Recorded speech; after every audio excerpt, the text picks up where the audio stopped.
I might suck, okay? So let's don't applaud until I'm not sucking.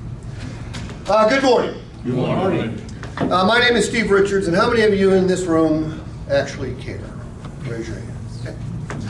That's bullshit, bullshit, bullshit, bullshit. Okay, you do not care, all right? Hopefully by 11:15 or 11:30 you will care a little bit more, all right? You know, Gary's I'm going to teach you a lot of stuff. I'm not going to teach you a lot of stuff today. Most trainers stand in front of you and drop a bunch of crap on you and hope that you pick something up and take it back and use it. I'm not going to do that. I'm going to drop maybe 3 things on you. I'm going to teach you 2 skills and 1 attitude. It's hard to teach an attitude, but I think I can.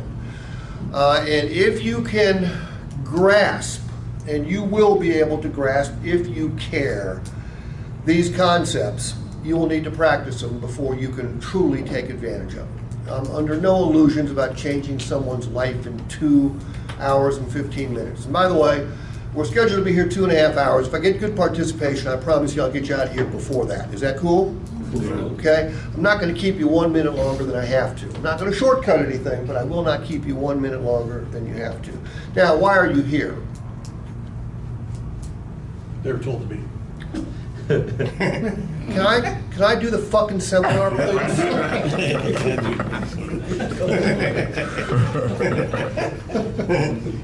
Gotta cut that out too now. Yeah, exactly. See, you're causing me problems. All right, you're here because someone made you show up, right? If you're a manager, raise your hands. Okay, gee. Dustin, you were last time I was here, you were in my seminar, weren't you? You're not Dustin. What's your name? It's Clint. That's Clint. He wasn't here today. I mistook you for Dustin. Dustin's a very handsome man, by the way, okay? Last time I was here, 1 manager showed up in 6 sessions. 1 manager showed up in 6 sessions. And why would that be? Why didn't you show up? You probably selling some cars. I don't know. That's good. I mean, We're keeping the lights on. Give me a fucking break. Got into the retail business for 42 years. I probably Okay, you cannot trick fuck me. That I promise you. Now, why are the managers here this time? We was told we had. You were told it was mandatory Mandatory. that you show up. Yeah. First of all, if you've got someone teaching your salespeople skills and you're a manager and you don't show up at the seminar, you're out of your damn minds. Okay? You have no idea what sort of morons are out there teaching car salespeople how to sell cars. Hell, I could be one. No, that's impossible. I couldn't be one. So managers, thanks for coming. I know that it's a bitch. I know that you have multifaceted jobs and you are masters of multitasking, and to leave the store but for a minute gives you cold chills. But here's the truth of it.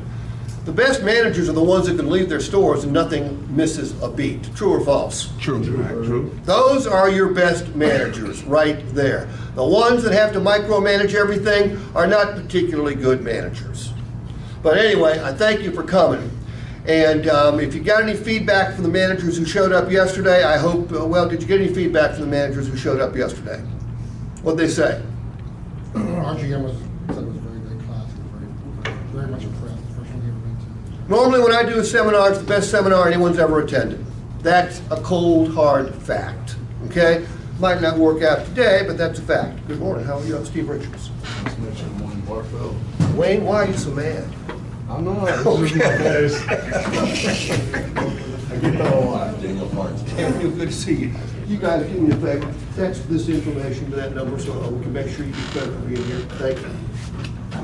All right, so, has there ever been a better time in the history of the automobile business to be an automobile salesperson? No. Never in the history of the automobile business has it been a better time to be. Actually, has there ever been a better time to be in the retail car business than right now? It's a beautiful thing. I was in Louisiana last week, And one of the GMs there said, you know, it's like we're getting back pay. I said, what do you mean? He goes, well, the money we're making now is making up for the money we didn't make for all those years when we had to give away vehicles. Hey, when someone shows up at your stores these days, new or used, is there a pretty good chance that they have not bought a vehicle since COVID? Yes. Okay. And if they haven't bought a vehicle since COVID, are they going to find a little bit different atmosphere at the dealerships? Yes. Okay. Are they going to be expecting to negotiate with us? Yes.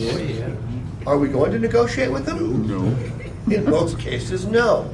Are they going to be expecting discounts and maybe even factory rebates? Yes. Because that's the way it's been for the last 40 years. Why do factories do rebates? Why do they do rate subvention programs? They ain't charitable, are they? They do it because they have to. Why do dealers discount vehicles? We ain't charitable either. No. We do whatever we have to do to move the metal. Now, in most cases, we don't have to do that. Now, there's reasons for that. Obviously, we would all like to have more inventory for our customers to choose from. It's really a double-edged sword. We get more inventory, then shit, we know what our competition will do. They'll start dropping prices. We'll go right back to the way we were in 2018, 19, 17, 16, 15, 14, et cetera, et cetera, et cetera. By the way, when are things going to change? Nobody knows is exactly the right answer. Anyone that tells you that they do know is completely full of shit. They do not know. You know, my friends who are not in the car business ask me all the time, well, should I wait? Should I wait? Should I wait? Should I wait? And I said, no, you should not wait. They said, well, why not? I said, because think about this. Factories are making more money than they've ever made, so are dealers. Where's the motivation to change a damn thing? There's no motivation to change.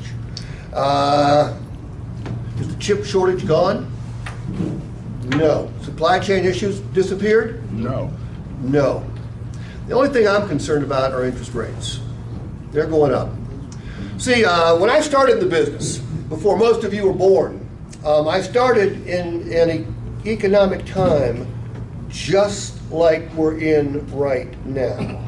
Inflation, remember when people, they talk about inflation's at a 40-year high? Well, do the math on that. That's when I started, 42 years ago. Inflation was on the rise. Jimmy Carter was the president. You know where the interest rates ended up on new cars? I was a finance manager in 1981. You know what my buy rate on a new car was? What? 19.6. That was also all I could sell the money for because that was the state cap in Kentucky. So I was financing new car people at 19.6, used car people mid-20s. Now, that's the bad news. The good news was the most expensive Honda I sold was $6,750. The most expensive Pontiac was $9 grand. The most expensive BMW was 15 grand. So the balances were much smaller. So 19% on a $4,000 balance, that's tolerable. How about 19% on a $40,000 balance? It's going to keep people out of the market, okay? Unless you're a cash buyer, you will not be able to buy a car. Let's hope we're not going back to 1980, 1981. So we got people showing up. We're showing them what cars we have. They're sitting down in front of us. We're throwing down a number in front of them. Blue, on new Nissans, are you guys getting MSRP or MSRP plus in some cases? MSRP plus. MSRP plus. Volkswagen people, MSRP, MSRP plus? I don't know what Volkswagen's doing. You're a Hyundai, sorry. Plus. Plus. Volkswagen, Plus. plus. Most of our new vehicles, are we at least starting out at MSRP plus? Yes. Okay, what's customer attitude to that? Why? Why? Why are you doing this to me? Why are you gouging me? Why are you doing this, you sons of bitches? You know, I've got about 14 million views of me role-playing with you guys on YouTube. And for the last 4 or 5 months, I've been role-playing specifically how to handle the customer who's pushing back on MSRP and MSRP plus. And I get attacked on YouTube. People wish me dead. They say very bad things about me and our industry. And I respond to a few of them. And my response is this. MSRP plus today is nothing more than a market-based price. correct? Right. And I asked him, when you were getting $4,000 discounts and $2,000 rebates and 0% financing, were you bitching then? Oh, yeah, they were. Yeah, if they were bitching then, you got a problem. They're always bitching. No, that's not true. That was market-based pricing. A $4,000 discount, a $2,000 rebate, and 0% financing, all market-based pricing. MSRP, MSRP plus, all market-based pricing. So what we're going to do, the first thing I'm going to do today is I'm going to give you a document, a couple documents that will make you look like geniuses in front of a customer. It will help you completely educate the customer as to why the prices are what the prices are. Because, look, we want to make all the money we can right now, but would we also like to see these customers again someday? Yes. So would we like to help justify these numbers for them so they're not so pissed off at us when they leave? Would that make sense? Yes. Okay? What I'm going to do now is I want to find out how some of you are handling the pushback. I want to hear what you're saying. So I need to know, I need like 3 volunteers. This will be like 1-minute role plays. These are not going to be complicated at all. And you cannot screw anything up because I haven't taught you anything. Who would like to volunteer? Okay, I'll volunteer somebody. Blue, hand me that camera, please. Thank you.